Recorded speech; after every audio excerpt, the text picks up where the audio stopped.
1990년 6월 13일 날 성남과 서울에서 세 차 오고 또 부산에서 한 차 오고 다른 지역에서 여러 분들이 오셨어요. 거기 나가다가 제가 넘어져 발가락이 부러질 상황이 아닌데 엄지발가락이 부러졌어요. 바로 오른 엄지발가락이 전체가 툭툭 다 부었어요. 그래도 나가서 말씀을 전했습니다. 얼마나 아프겠어요. 말씀 전할 때는 하나도 안 아팠습니다. 아니 안 아픈 것이 아니라 찬양을 전하니까 아픈 건 느끼지 못하고 저는 즐거웠습니다.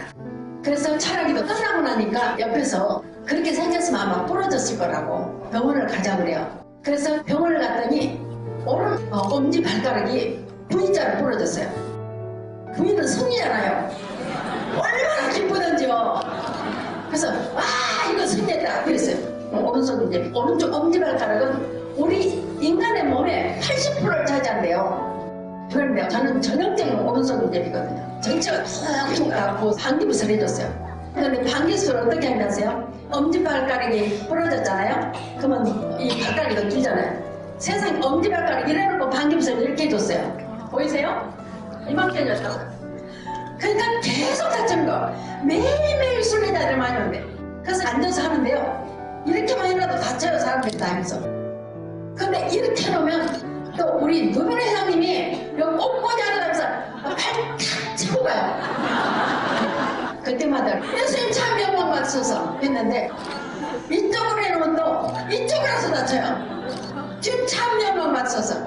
그러다 보니까 은혜를 받겠어요. 근데 한 번 누가 지나가다 눈이 뭘 탁 떨어뜨렸어. 병원에 가보니까 엄지발가락이 또 부러진 거예요. 그러니까 무릎 위에까지 옹기부 섰어요. 발가락 부러졌다고 무릎 위에까지 옹기부 선 사람이 어딨어요. 근데 이만큼 두껍게 해서 발 짚어도 무거워서 걸을 수 없어요. 그리고 부러진 엄지발가락은 내놓고 옹기부스를 해놨는데 또 이만큼 내놓은 거예요.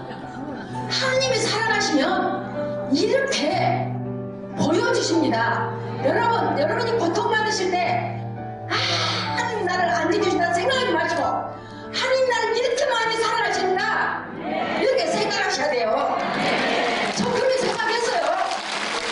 세상에 하나님이 얼마나 나를 사랑하시나.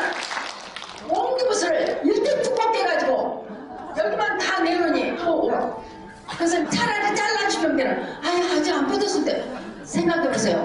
여기가 부러졌는데 여기 다 나오겠잖아요. 이게 무슨 소용입니까? 그랬더니 일단 누가 이렇게 무시하게 했다냐 여기서 여기 자르는데요. 톱으로 자르는데 얼마나 두껍게 해서 안 잘라져요. 그러니까 그분이 아니 어디서 이렇게 무시하게 하고 왔어요? 여기서 하셨잖아요. 나는 절대로 이렇게 안 합니다. 아야 누가 했대? 거기서 분명히 여기서 해나가니까 간호사한테 선생님이 하셨잖아요. 세상에 톱으로 잘라도 안 잘라 얼마나 세게 돼가지고 여기 살이 잘라졌어요. 주님 영광 받으셔서 피츠버그에서 얼마나 많은 은총을 내리시라고 내 살까지 다 자르십니까? 그랬는데요.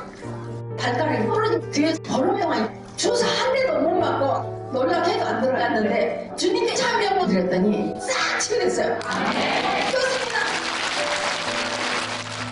내가 하고자 하면 이 아니라 주님께 온전히 맡겨드리고 나는 해야 된다 하겠다 할 때 도와주십니다. 의사가 못하는 것을 주님께서는 하실 수 있습니다.